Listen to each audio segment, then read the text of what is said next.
Hey you guys, this is probably take 17 at this point.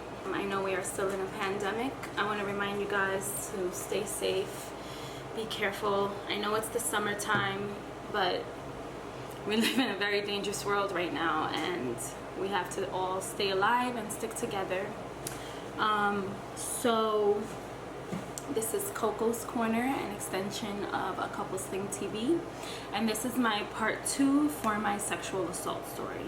But first and foremost, I want to thank everyone for the support that I've received on posting my first video. Thank you so much for the love and for believing me. And it's not easy, you know, like, we see all these stories out all the time and you're putting your life out there, and one of the most, I'll speak for myself, putting out one of the most shameful things that has ever happened to me and that could ever happen to anyone on this planet is like one of the toughest things to do. So I think I've also just recognized my own level of strength and hold on, my dog is sick. My dog got very sick, I'm so sorry. Alright, so where was I? The support has been phenomenal, and mostly from strangers and people that I hardly even communicate with anymore, which is really interesting. Thank you guys. My father and his girlfriend at the time, Jackie, I have to touch on this because I don't know if I did in the first video. I skimmed through it just to see, but I don't honestly remember. When I was 17 years old, I was living in Miami. Everyone knows this, and a lot of you already know this story verbatim. I have been saying this story since it happened. For my birthday, I believe it was my 18th birthday. It had to be. It was my 18th birthday because it was my 18th birthday in January, and in February was when I moved back to New York because my mom came to get me. I received a birthday present from Jackie and my father, Alex, and the present was in, I don't remember what bag it was in, but it was a dildo. Not a dildo, a vibrator. It was a vibrator with a cock ring, and it was in blue. It was literally like a blue like this. I never took it out of the packaging, but it was in the clear, hard plastic that you can't even get scissors through when you're a kid trying to open your presents. You know what I'm talking about. It was in that. I didn't understand why I was receiving that for my 18th birthday. And they were laughing about it. Ha ha ha, it was all fun and jokes. I laughed. What else am I gonna do? So I ended up telling my mom about this, and this is kind of what made her like go off the rails and come and get me. And he had been lying, saying that I was like doing all these very things, whatever. She ended up taking me home because she saw my living conditions and she found out about the vibrator. That was it right there.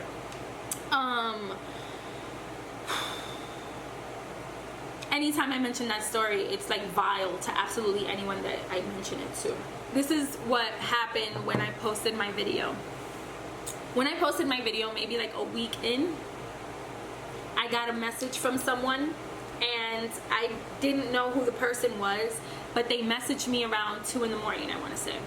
And I read it around 2 in the morning. Who knows when they had messaged me. It was late, so I literally set an alarm clock for like 8:39 in the morning so that I wouldn't forget, and it would be the first thing I do in the morning to message them and talk to this person to see what they know and what the hell has been going on. So I'm gonna read you the message, but I am also possibly maybe going to post this. I'm not sure if I'm gonna post them, but I am going to read them. Coco, I am so sorry about what you went through. I was a friend of your dad's until I just seen this morning, and then I come home and my own daughter shows me text messages that your dad sent her while I was away. I cannot deal with this. This is just fucking disgusting for a man to take advantage of any child but your own please, if you need to, you can come talk to me. I'm on Facebook. You can also call me if you'd like to. My name is blank. My number is blank. Please, baby, God bless you always and stay strong. I spoke to the person and they basically spoke to my father and called him and cursed him out. And what I want to say is that makes this very important, and that makes this person a savior, is that this person has known my father for years and they have been friends for a long time. This is not just any Joe Schmo. This person brought it to my father's attention and he of course denied it, and he basically was like, oh, you can go ask Jackie if you want, she knows the truth. This person fought for me. Was like, what would this person know? This person lies for you. And also, why would your daughter do this? Why would she do this to her whole life? This is something that's very shameful, as we all know. So he kept denying. The person then is like, you know, well, what about my daughter then? What about the messages you sent my daughter? Tried to deny that as well. But basically, the daughter has messages that prove that he was trying to like come on to her, and this is disgusting and important because this was a child, 15, 16-year-old girl, which made this 15, 16-year-old girl keep these receipts all these years later.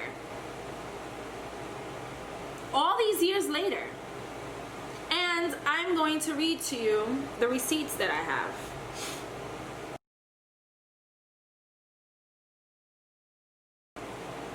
What is that? What is that? What do you guys think so far? I've now mentioned that he dated someone who was 17, okay? And he would have dated them if they were younger. When I was in elementary school, he used to talk about how hot my friends were. When I was in high school, he still used to do that.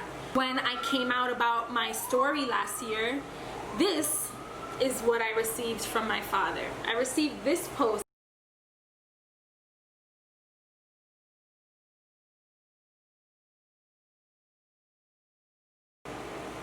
It's a picture of my grandmother in the hospital, tied to tubes and stuff, literally looking like she's never looked before, moments before she died. I don't know what to do from here. A lot of people ask me, will I go to court? Do I want to like proceed and get justice? And I watch so much television and we watch the news all the time, and we see all of these people come out about their stories and the whole Me Too movement, and a lot of these people just get off scot-free like nothing ever happened. I don't want to be that person. I also don't trust the system, because the system is not here for me. They're not here for me. For people that have money and to protect men at all costs, it's starting to feel like, because you know how many people get off just scot-free? And also, what proof can I give besides people agreeing with me and knowing the type of monster he is? You know what I mean? Like, what actual proof? There's no video, there's no kit that I went and did in a hospital, and there's no kit you can do for molestation because there's no penetration, if that makes sense. You know what I mean? So it feels like a losing battle, and it just feels like for the rest of my life it's gonna be like my word against his truth, and I don't know how that could be.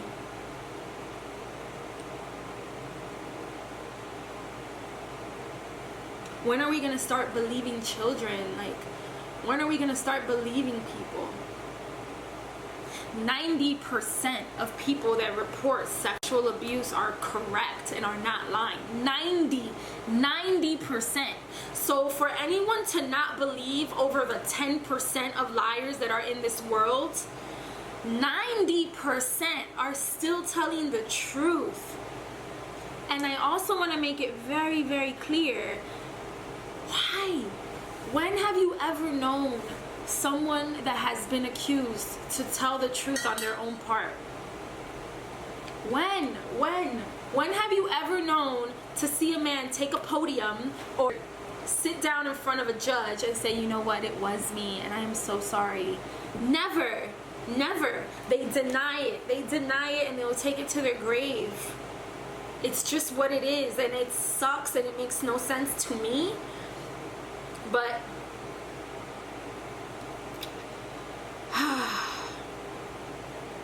I want to say that this helps, and that part 2, it just makes me feel now like I'm just stuck. And I know I have people on my side, and I'm just so grateful for seeing that video and having the balls to do it, because that video is what made me find out about the daughter that had the text messages. That video, I have all the support from so many people from his side that were his friends, that know him and know everything that he's about, and they are supportive of me and anything that I want to do moving forward.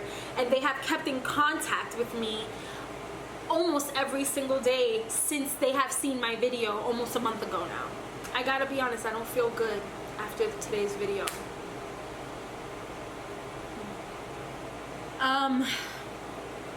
Thank you guys again for the constant support. I know this kind of was all over the place, but I had a lot to say, and I'm gonna try my best to like get straight to the point here with this video for you guys.